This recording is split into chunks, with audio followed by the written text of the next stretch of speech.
अस्सलाम वालेकुम प्यारे दोस्तों अल्लाह ही रहमतों वाला है।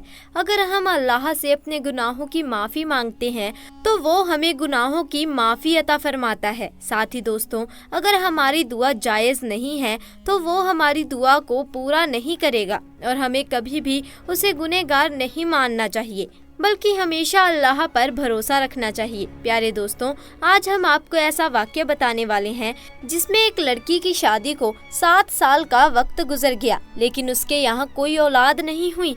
लेकिन फिर अल्लाह के करम से कुछ ऐसा हुआ कि उसके घर में औलाद पैदा हो गई। यह देख डॉक्टर भी हैरान रह गए।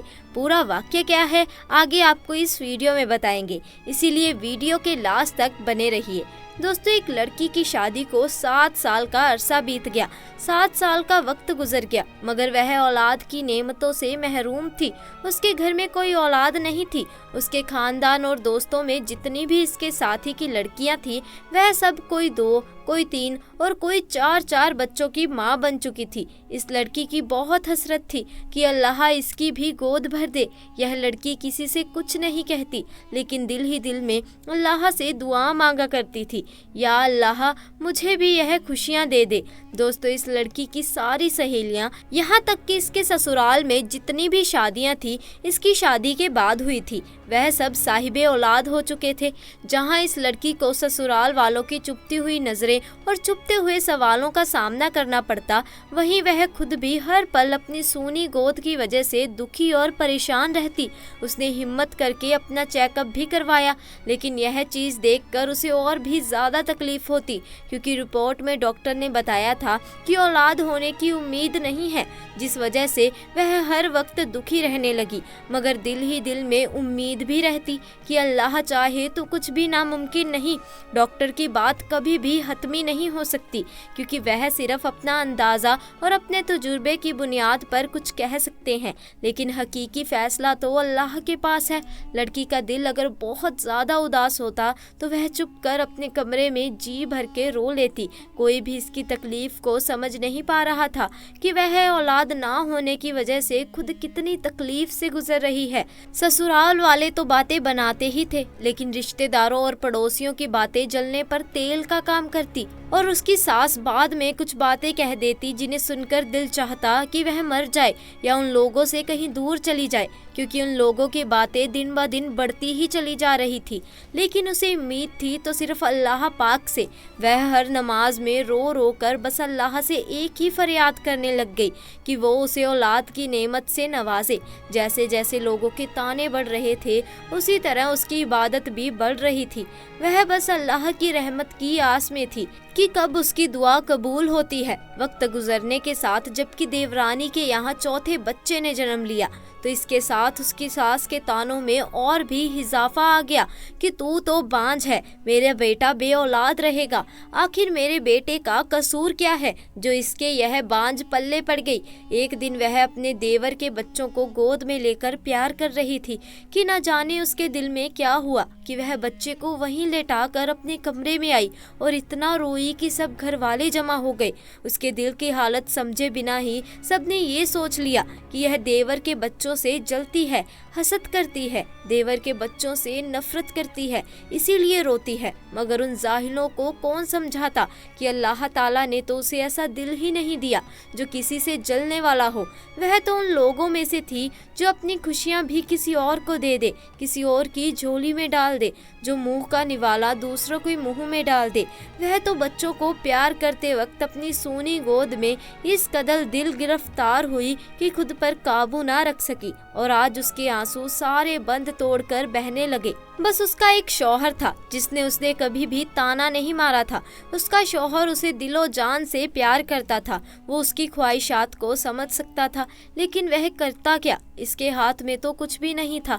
एक दिन किसी ने कहा कि अपने शौहर का भी टेस्ट करवाओ। पहले तो इस बात पर बहुत हंगामा हुआ, लेकिन फिर बाद में उसके शौहर ने कहा कि टेस्ट करवाने में आखिर हर्ज क्या है। उसके शौहर का टेस्ट करवाया गया। जब रिपोर्ट सामने आई तो सब कुछ ठीक था। फिर तो घर में एक तूफान आ गया। सब कहने लगे, अब इस लड़की को फारिग करो, हम तुम्हारी दूसरी शादी करेंगे। लेकिन उसका शौहर किसी भी सूरत में उसे तलाक देने को तैयार ना था।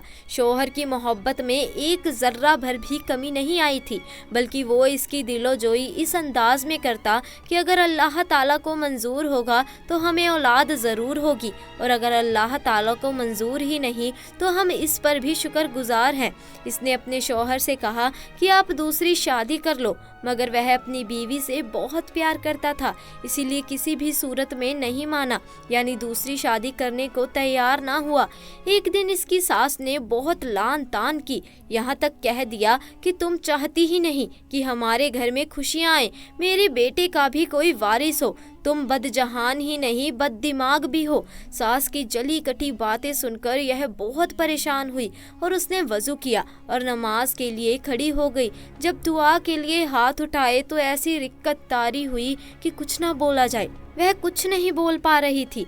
फिर सजदे में गिरकर अल्लाह से फरियाद करने लगी, या अल्लाह, अगर तूने मुझे बेऔलाद रखना है तो तूने मुझे इस दुनिया में औरत के रूप में क्यों भेजा? औरत तो पूरी ही औलाद से होती है, तो फिर मेरे वजूद को अधूरा क्यों रखा?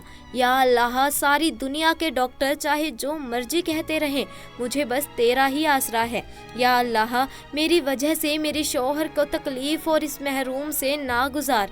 या अल्लाह, तू हर चीज़ पर कादिर है। वह औरत सजदे में और भी दुआ मांगती रही, या अल्लाह, तुझे तेरे हबीब हज़रत मोहम्मद मुस्तफ़ा सल्लल्लाहु ताला अलैहि वसल्लम की प्यारी जुल्फ़ों का वास्ता, मुझे औलाद की नेमत से माला माल कर दे। उस रात सजदे में रो रो कर उसने ऐसी फरियाद की कि उसकी आंखों पुकार सुनकर कायनात की हर चीज़ शायद उसकी सिफारिश बन गई और अल्लाह पर उसका भरोसा जीत गया। और फिर चंद हफ्तों के बाद वह हुआ जिसकी किसी को भी उम्मीद नहीं थी। डॉक्टर बार बार उसकी रिपोर्ट देख रहे थे। फिर उसको जिंदगी की नबील सुनाई गई कि वह माँ बनने वाली है। यह सुनते ही उसने बिना किसी की परवाह किए वह हॉस्पिटल के फर्श पर ही सजदा रेज हो गई और अल्लाह ताला का शुक्र अदा किया। या अल्लाह, तेरा शुक्र है, तेरा करम है, मुझ गुनाहगार की तूने सुन ली। दोस्तों, चाहे कुछ भी हो जाए, कभी भी किसी भी हालत में मायूस नहीं होना चाहिए।